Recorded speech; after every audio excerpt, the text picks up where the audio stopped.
Actually, this is a mic test, so maybe we could have an introduction. Hello, everybody. I'm Stephen. Lovely voice, lovely voice. And Yep, I'm Mark, and I'm looking at our latest record, which is called Blah Blah Blah. And my name is Martin Fry, and I'm the singer in ABC. and I'm the interviewer, I guess. それでどうですか? Now you're at the I want you to lean back a little bit. Cool. じゃあマイクテスト OK。じゃあ本番テープスタートします。Well, okay, we're here with ABC, and you have just arrived in Japan. Yeah, just a few short hours ago, really. Oh, really? Well, yesterday. And I'm still getting used to the time scale here. Mhm. For me, it's maybe 6:30 in the morning. Wha- But yeah, we're here in one piece. And what was the purpose, basically, of this trip here? Well, we're releasing a new single this week called That Was Then But This Is Now, and we're also releasing an album a bit nearer Christmas called Beauty Stab, and we've come basically to tell people about it. And this is the second time for Martin, I know that.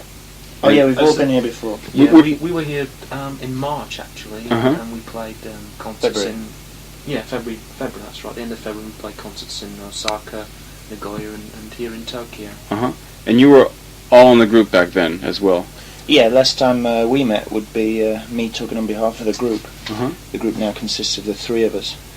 In that period since February, we've spent a lot of time in Great Britain writing and recording 12 new songs. Mm-hmm. And Tokyo happens to be the first point of re-entry after we've made made the record. Mm-hmm. I understand you had a drummer by the name of, what was it, David Palmer? Yeah, there was a guy called David Palmer who played the drums in ABC, who's since worked with the Yellow Magic Orchestra. Yeah. I think he's in Tokyo at the moment. I think he's coming to the studio shortly. Is that right? I'm looking forward to seeing him. Mm-hmm. What about this new album? How does it compare with the last one, which was the first album? Yes, Beauty Stab is our second album. It's something totally different, really. We wanted to have a totally different direction and to develop and absorb a lot of new influences. And I hope people can hear the difference, really. Well, as I recall, the last one was rather danceable, dance-oriented. I don't know, a lot of people take umbrage at that adjective. How does this one compare? Well, dance isn't a dirty word at all, I should say that. This record's a little more abrasive. The Lexicon of Love was our first long player. Mhm. And on that album there were songs like The Look of Love, Poison Arrow. Beauty Stab is slightly more abrasive. The focus is shifted towards reality, away from fables and dreams, you know. I remember people used to dance to records before there was ever the name disco. I don't think it has to be to fit into a certain format for people to be able to dance to it. But it's true that it isn't so heavily biased towards American R&B, which influenced us a lot when we were writing The Lexicon of Love. What about these new influences you were talking about? You said this is like a reflection of a lot of the new influences and whatnot. I think it's just influences, things like since making the first LP we've travelled extensively, played about 75 shows, and with different people. So the influences just come from living in the last 18 months since recording the first album, travelling around and soaking things up. Are you all still residents of Sheffield? I think that was the place, wasn't it? Yeah, You're- yeah, we are. Well, we're sort of, that's where our mail goes, but we're not residents of any place really. We sort of like travel around quite a lot. We're going to base ourselves in New York next year, actually. Spend some time across there working and writing. Why New York? I think it's an exciting place to go. It's like a different world, different to anywhere else, and it'd be interesting just to be thrown in there and see what comes out. We wrote Beauty Stab in our studio in Sheffield, which took us about 2 months. And I suppose that's partly the reason why it turned out the way it did do.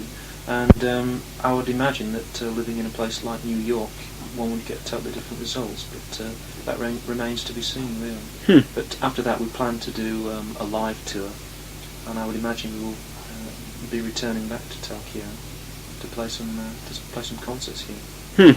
Although it's kind of silly to lump bands together geographically, you come from the same place as the Human League and Heaven 17. Are there any other bands? Yeah, groups like Cabaret Voltaire, Clock Duvier, the Comsat Angels, groups that maybe you've not heard about in Tokyo just yet, or maybe you have. Sheffield's it's a northern industrial city. There's no work there. The only alternative for people beyond the dole, beyond unemployment, to do something creative is to form a group. So a great many groups come out of Sheffield, I suppose. You came out, or I shouldn't say came out, but gained the bulk of your popularity during that sort of glut of British bands in both America and even in Japan here. Has it been tough maintaining that original popularity? Because there just continues to be the same, not quite a glut, but still a pretty constant flow of bands. You've got some pretty stiff competition in groups like Big Country or Wham, Roman Holiday, and you're at a disadvantage abroad because, of course, the local bands can always perform and always be there and always be newsmakers. So do you feel any sort of difficulty in maintaining the original?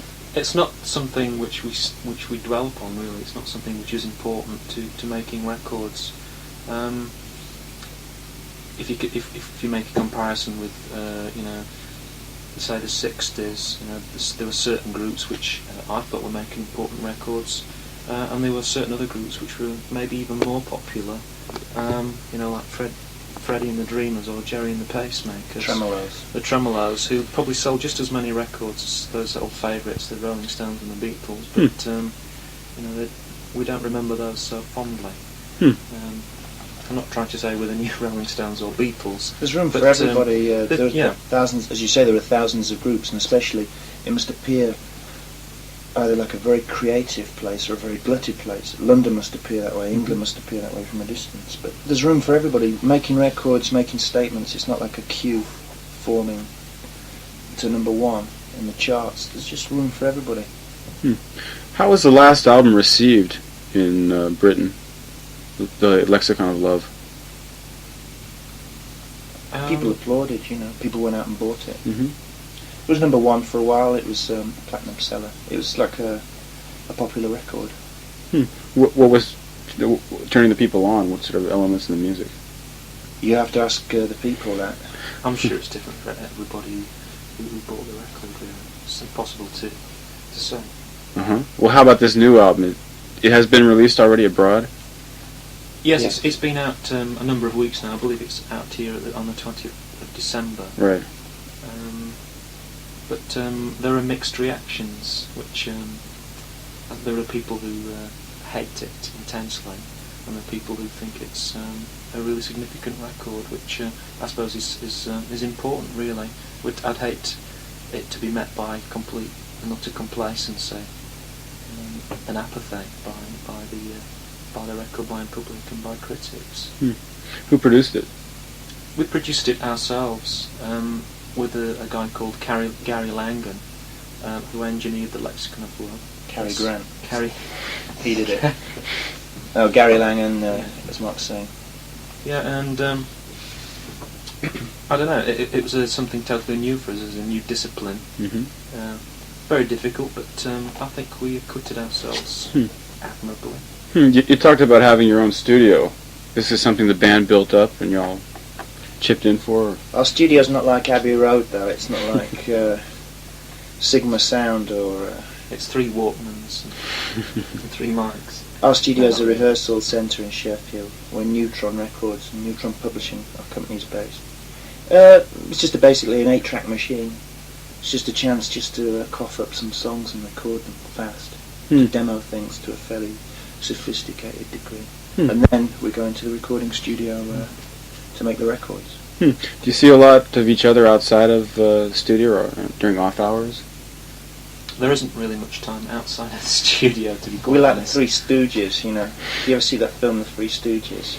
They all slept in the same bed. Pretty much like that in ABC. We sat next to each other on the plane coming here, so It's not got to the stage yet where we've got to have separate compartments or whatever. It's not like Simon and Garfunkel, you know what I mean? They fly on different planes. It's Well- not reached that stage yet. Well, do you spend that many hours of the day working? Are you workaholics? Or? Well, it's not work, is it? You know, it's just the opportunity to like say something to the world. That's how I view making records. It's not really like clocking in at a factory.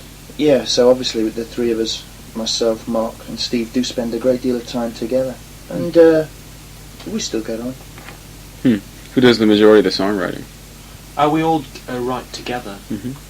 as a three-piece team. Really, that's the way it always has been. It seems to work pretty well. What's the plan for the near future then? You're in Japan now on promotion.